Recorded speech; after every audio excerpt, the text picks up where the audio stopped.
Welcome,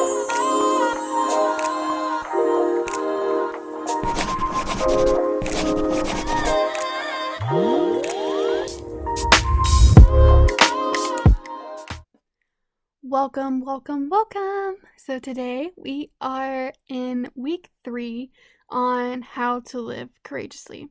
So let's recap because you may be jumping in the end of this.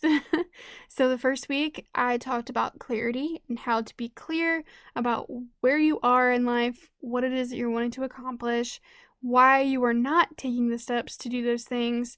And the second is gaining confidence now that you have a clear vision, gaining the confidence to actually step into those dreams of yours. And now we are going to be talking about taking action. So this is the third and final step to my 3-part series of how to live courageously. So you have to take action in order for things to start falling into place. I recorded a short video a while back that used dominoes as an example of what it means to take action. But you're like, okay, well, yeah, that makes sense, but how do you take that first step? So I have 2 major things that you can do in order to really take action and start stepping into the life that you were always wanting to live. So the first thing is to find your resources. It can be very nerve-wracking stepping out of your comfort zone to do something new or leave a situation you are in. You need to have clear resources that help you through the process. For me, it was people. I needed a support system behind me in order to leave my toxic relationship.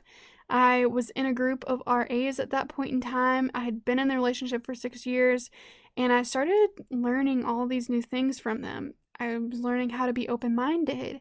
I was learning how to view different situations from a new lens. And what really got me was that we had these amazing group of people, but then all the lessons that we learned in order to be a successful RA is really what helped me understand what situation that I was really in. We were going through something called Title IX, and I don't remember if I talked any about this in my story episode. I feel like I may have, can't quite remember, but basically we had to go through this Title IX training in order to spot if there was something going on with our residents relationship wise that we needed to be aware of or to look for the signs so that we can help those people out.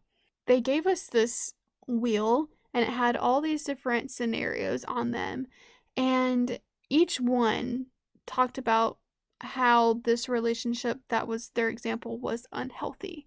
And I started to relate to every single one of them. Every one of them, guys. Like, how crazy is that? But up until that point, like, I knew that things weren't quite right and I knew that things were bad, but I also knew that things sometimes could be good. Or I knew that sometimes when things went wrong, he fixed them or, whatever it may be. And I was learning that that was just a manipulative process to the entire thing and that I was just being drugged back in every single time. So having that support system and having those people who had the knowledge basically about this situation, it was ultimately the reasons why I was able to actually step out and get rid of all of the negativity in my life. So having all these people and having all of that support is really what helped me move on. And I just needed people to lean on when I felt lonely or needed someone to talk to. And jumping out of the situation without proper resources could lead to you never taking action. So if I didn't have those resources, I probably wouldn't have taken the action to leave the situation or leave my toxic relationship. No telling where I would be right now. I'd probably still be in it. Heck, I don't know. Like, he was trying to get me to marry him. So I might even be married right now, which is definitely not in my plans anytime soon. But I needed those resources to truly take some action and step out of that situation. And my second step is once you take that first step, just realize that everything is going to start falling into place. You will begin to learn more about yourself, experience new things, and ultimately become a better person through it all. God has put all the right resources in your life that you need in order to make this courageous decision, take this courageous step in life, whatever it may be for you. He has everything waiting and He is willing and ready to present them to you. You just have to be on the lookout. And once you find them, you have to take action. This is the final step to all of my process and understanding how I wanted to communicate this message with you all. So, living courageously takes three things: clarity, confidence, and taking action. If you don't remember about anything that I've said, make sure that you know those three things: clarity, confidence, action. Get clear in what you want to do, gain some confidence, knowing that you are able to do this and you have goals in mind and you have a why. And three, find your resources, take some action, and start stepping into the life that you've always wanted to live. Don't sit back. Don't just wait, because things are not going to come to those who wait. It really isn't. You have to take the action. You have to work hard in order to get where you want to be. So, take these 3 steps. I hope they work for you.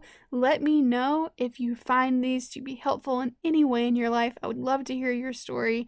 So reach out to me through social media. You can find me on Instagram at nicole.coker_, or you can find me on Facebook, just Nicole Coker. So please reach out. I want to know what you guys are thinking, what you guys are feeling, and I'm just so excited that you were here.